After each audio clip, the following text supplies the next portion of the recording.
Bonjour à tous et bienvenue pour une nouvelle vidéo sur le montage de la Voronne. Alors vous voyez, ça c'est le montage à la fin de la vidéo puisque je tourne ça maintenant que la vidéo est terminée. Je savais pas honnêtement où j'allais en arriver.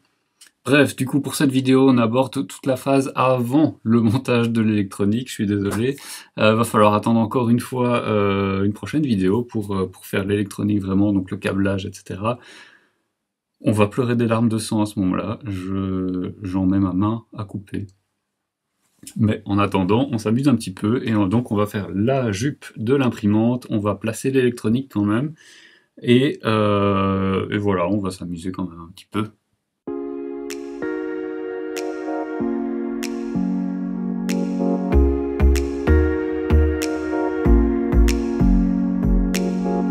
Alors avant de s'attaquer à l'électronique, on va passer d'abord au montage de nos pièces qui vont servir à la jupe de l'imprimante.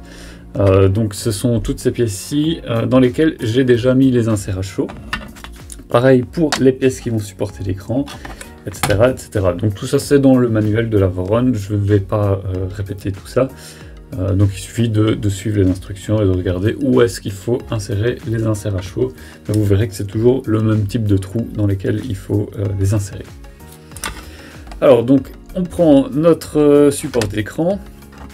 On prend l'écran évidemment, vous avez les prises derrière, vous avez une petite fenêtre pour laisser passer les prises.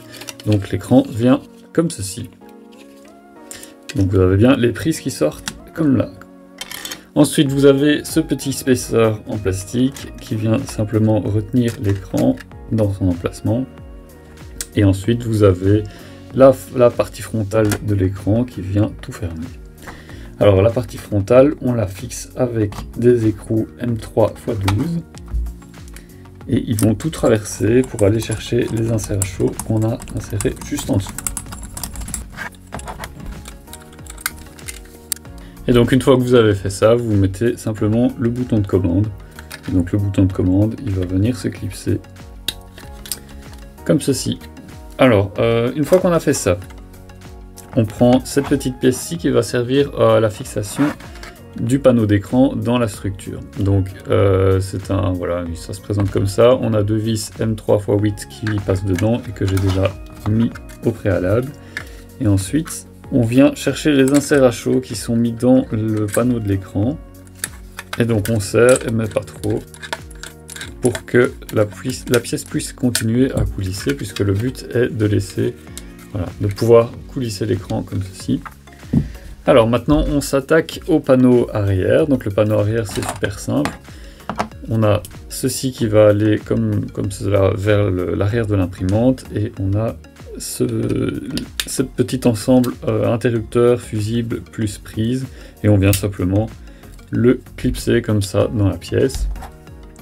Ensuite on a ici l'adaptateur RJ45 qui se met par l'arrière. On a une partie qui vient se compresser au doigt et ça vient se clipser comme ça et après ça ne bouge plus.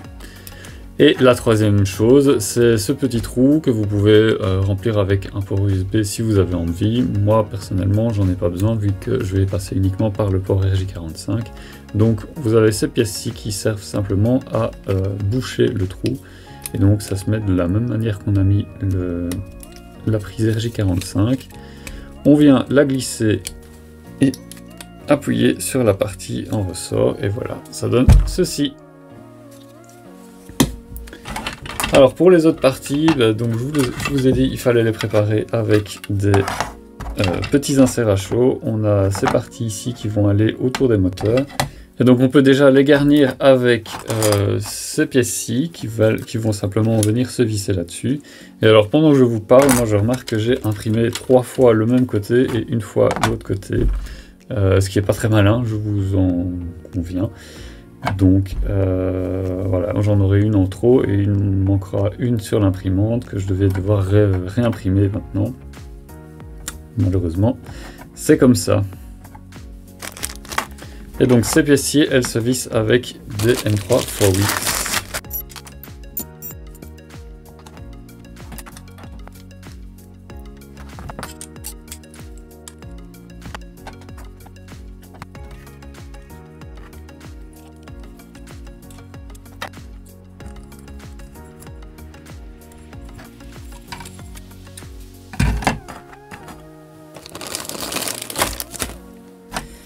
Et voilà, donc l'étape suivante, ça va être de monter tout ça sur l'imprimante. Alors donc maintenant qu'on a l'imprimante avec la tête vers le bas, on va en profiter d'abord pour corriger une petite erreur que j'ai faite. C'est ici au niveau des ride-in qui sont fixés sur le bas du bed. Alors au lieu d'aller comme cela, c'est-à-dire dans le sens de l'axe Y, il faut les mettre perpendiculaires, donc dans le sens de l'axe X, comme ceci.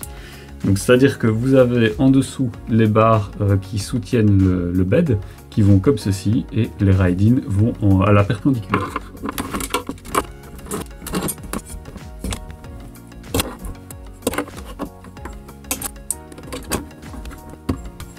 Alors donc on passe à la partie la partie avant, donc avec l'écran. Donc la partie avant elle est contre moi. Et donc on va devoir mettre dans la structure deux petits écrous M3 T-nuts. Et donc vous les mettez avec les trous vers l'intérieur et les parties plus longues vers l'extérieur, parce que sinon vous ne saurez jamais visser ensemble. Alors vous faites en sorte de centrer tout ça et d'aligner les trous avec le support de l'écran. Alors une fois que c'est fait, vous utilisez des vis M3x8. Et donc ces vis M3x8, vous venez les mettre dans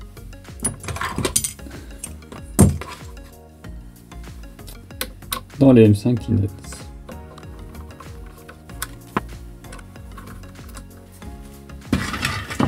Ensuite vous faites la même chose avec le panneau arrière. Donc vous prenez deux M3 T-nuts.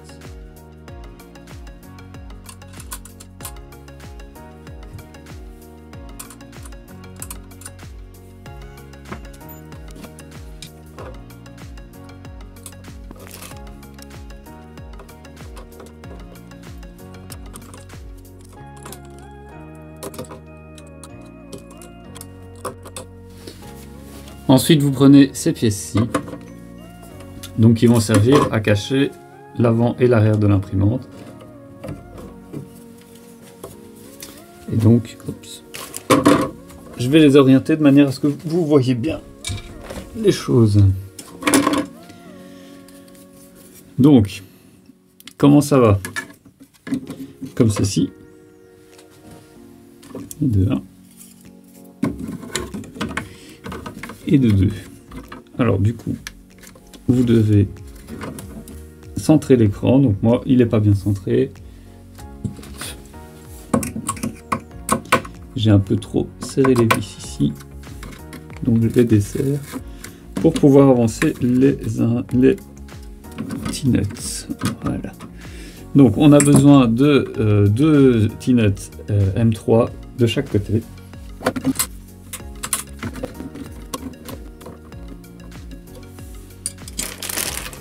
Et ensuite, on reprend nos vis M3x8 et on vient visser nos caches.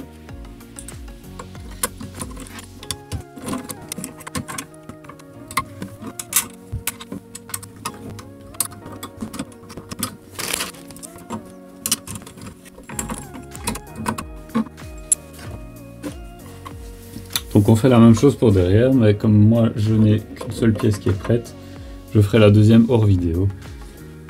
C'est pas grave, ça changera rien pour vous, mais comme ça, vous savez qu'il ne faut pas oublier la deuxième pièce de toute façon, sinon ça ressemblerait plus à rien.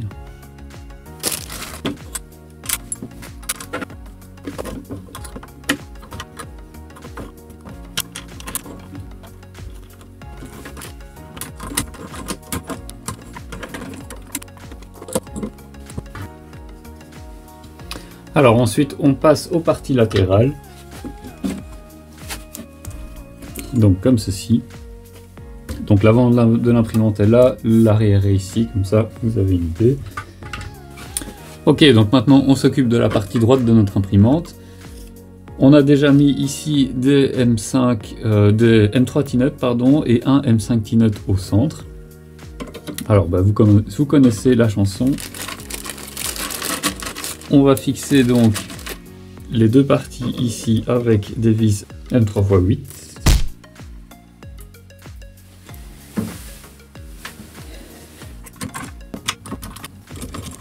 Voilà, donc avant de mettre la partie centrale avec une vis M5 x 10, on va venir mettre nos deux ventilateurs. Alors les deux ventilateurs, vous faites en sorte que le câble passe vers l'intérieur. Donc vous avez un petit cran ici, vous le détachez légèrement.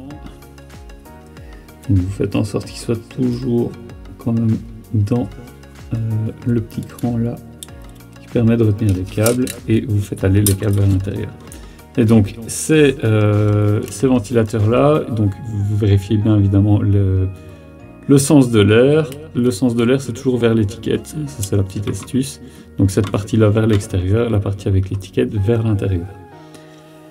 Et donc nos ventilateurs, on va les fixer avec du double face. Alors pourquoi du double face? Parce que simplement c'est une espèce de mousse et que ça va faire un effet d'isolant sonore. Donc ça va permettre d'éviter aux ventilateurs de transmettre leurs vibrations sur le reste de la structure. Donc on va en prendre ici, on va faire 3 côtés, bon, même en fait les 4 côtés.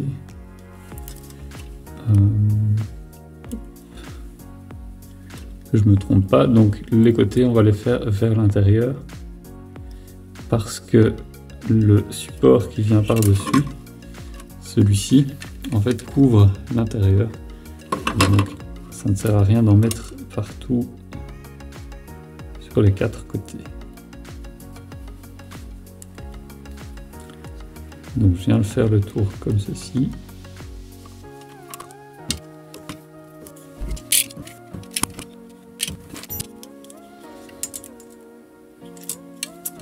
Voilà, donc on a les 4 côtés. Maintenant on va en mettre ici sur le cadre à l'intérieur.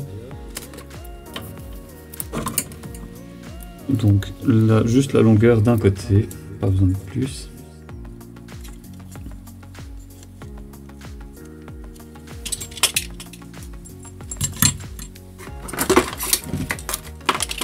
Et donc ce sont des ventilateurs de 6 cm de côté. Donc j'ai uniquement à couper 6 cm.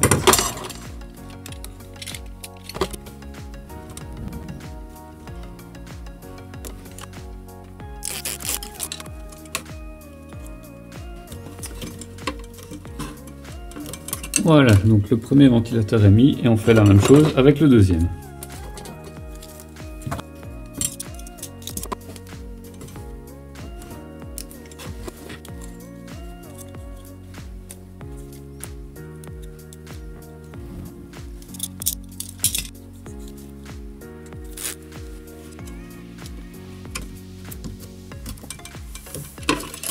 Voilà, donc maintenant on finit avec cette pièce-ci qui va donc venir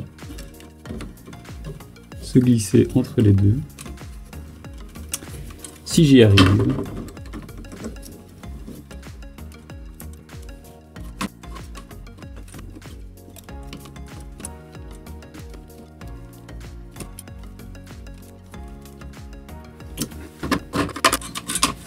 Et donc ma vis M5 x 10 vient finir le tout.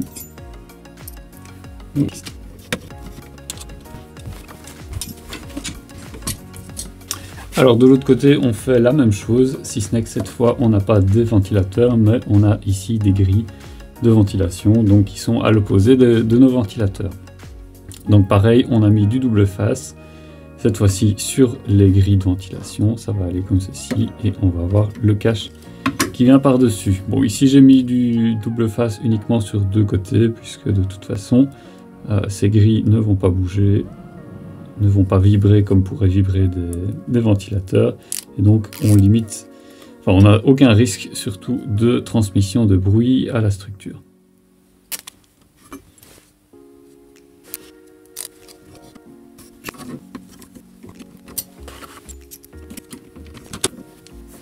Et voilà. Alors une dernière chose avant de commencer l'électronique, on pense à nos chaînes ici pour les guides câbles. Ces chaînes-là, donc dans le kit Formbot, ce sont des chaînes à 3 trous et donc il n'y a rien dans les fichiers Voron de base qui sont prévus pour ce type de chaîne. Alors pour avancer, j'ai été sur les printers user mode de Voron et vous avez un utilisateur qui a décidé de faire des petits adaptateurs qui permettent de se plugger sur la Voron, donc sur les fichiers existants de la Voron, pour proposer ici les 3 trous qui sont pour notre chaîne. Donc la chaîne, hop, elle va aller comme ça et elle viendra se fixer ici sur cet adaptateur là où j'ai déjà mis les 3 vis, et l'adaptateur il va se mettre à ce niveau-ci où normalement on vient fixer la chaîne prévue à la base. Alors évidemment, donc ça c'est l'arrivée et on a un départ ici, et donc on a donc cette petite pièce-ci, pareil, qui est dispo aussi sur le dépôt de l'utilisateur, le dépôt des printer modes.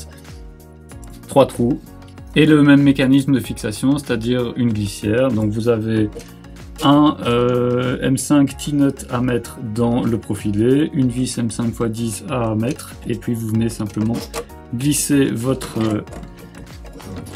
petite pièce dedans, comme ceci. J'espère que vous la voyez à la vidéo. On fait ceci, et puis après, on visse la vis pour fixer l'adaptateur. Alors si comme moi le trou est un petit peu trop petit pour laisser passer la tête de tournevis, bah, n'hésitez pas simplement à passer un forêt dedans.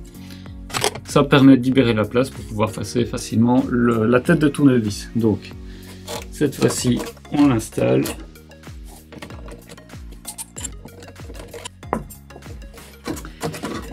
Et voilà. Alors, vous avez un trou ici qui est prévu pour le passage des câbles qui vont aller vers la gantry et tout le portique.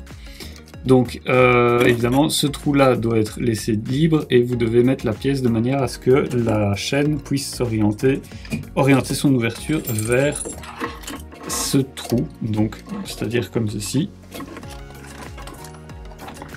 Donc, les vis doivent être par là. Du coup, la chaîne va aller comme ceci une fois qu'on aura placé les câbles, ou en tout cas qu'on les aura passés du bas vers le haut. Et donc maintenant, on va s'occuper de la petite pièce à mettre ici. Alors souvenez-vous, dans le manuel, on avait cette petite pièce dans laquelle on a 2 écrous M3. Alors cette pièce-ci, elle doit aller ici derrière. Donc pour avoir plus facile d'accès, je vais enlever cette pièce-là.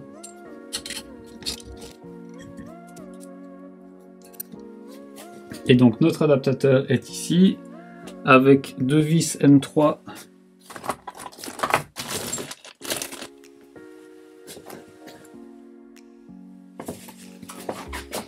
et donc maintenant on reprend notre petit adaptateur.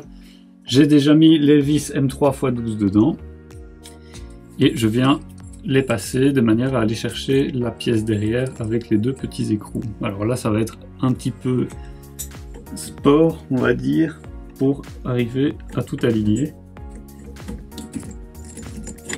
Et donc voilà le résultat une fois le tout terminé. Alors notez que ce mode utilise des inserts M3. Donc ces inserts vous en aurez besoin. Évidemment dans le kit j'avais un nombre d'inserts vraiment pile poil par rapport au nombre dont j'avais besoin. Donc n'hésitez pas, si vous avez acheté un kit, à vérifier tout ce genre de choses et à acheter des inserts supplémentaires, parce que ça arrive à point nommé quand vous en avez besoin. Notamment ici, donc on en a utilisé 3 au-dessus, 3 en dessous, donc ça fait 6 de plus. Et j'en ai utilisé aussi pour la partie électronique, et ça on va y revenir juste après. Bon alors maintenant on peut passer à la partie électronique. Alors, petit point, vous voyez la hauteur de plafond que j'ai. Vous voyez la place que j'ai pour mettre une caméra, et en plus je dois pouvoir accéder à la caméra pour pouvoir voir ce que je filme. Donc dans cette position ça va être absolument impossible que je puisse vous montrer quoi que ce soit. Donc il va falloir que je fasse quelque chose. Donc de manière à ne plus utiliser mon plan de travail ici qui est évidemment trop haut pour vous, et même trop haut pour moi parce que pour travailler ça va être un peu compliqué. Donc je vais devoir la mettre au sol sur quelque chose d'un peu plus haut et pouvoir après fixer la caméra en hauteur pour que vous puissiez voir quelque chose. Donc je fais ça et on se retrouve juste après. A few moments later.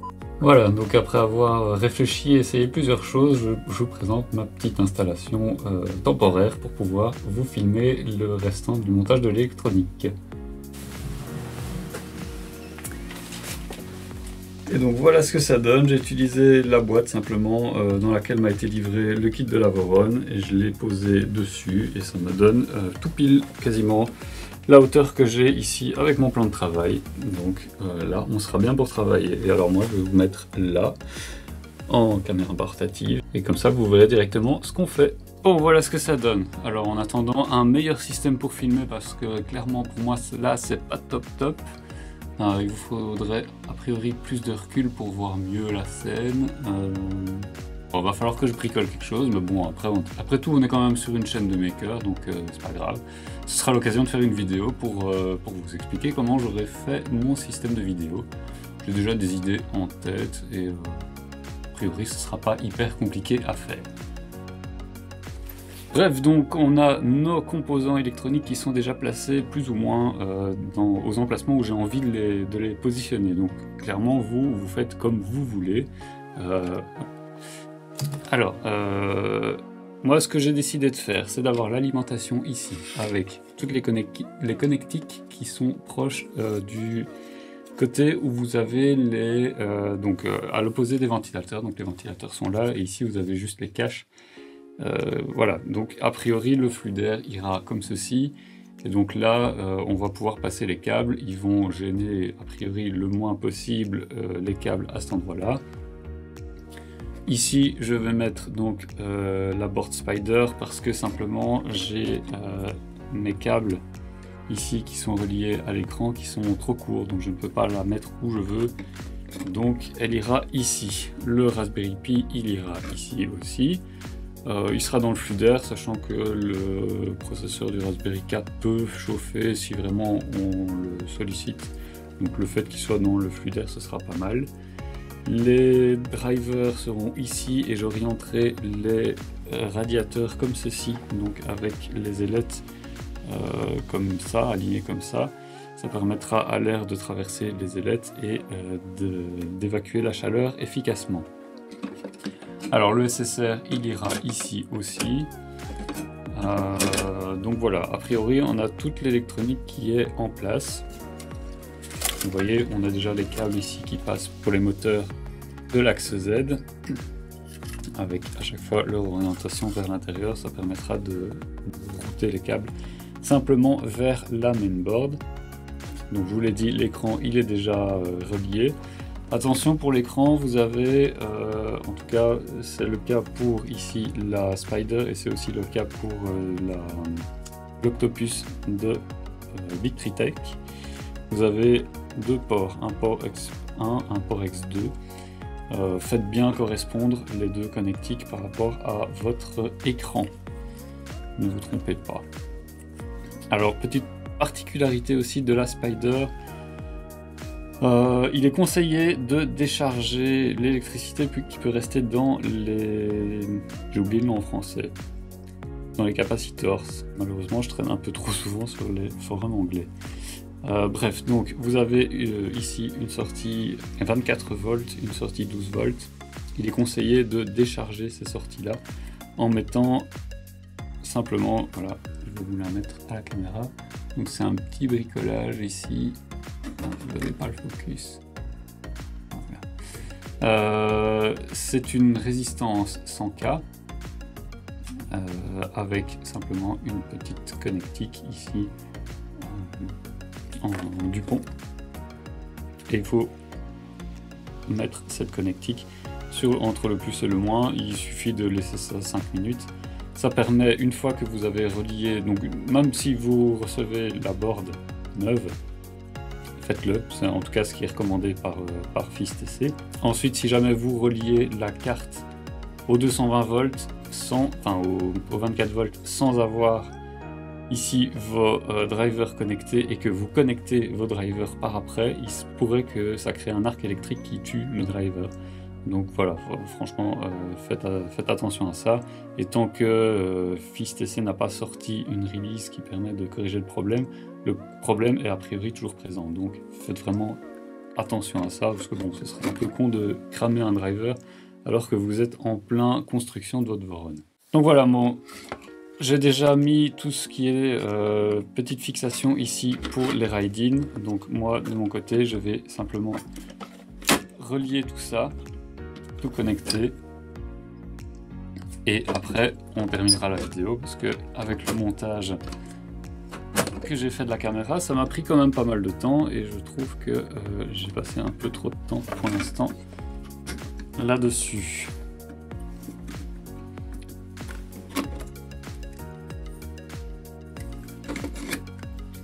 Donc faites attention, c'est quand même du plastique, donc c'est pas résistant à toute épreuve non plus.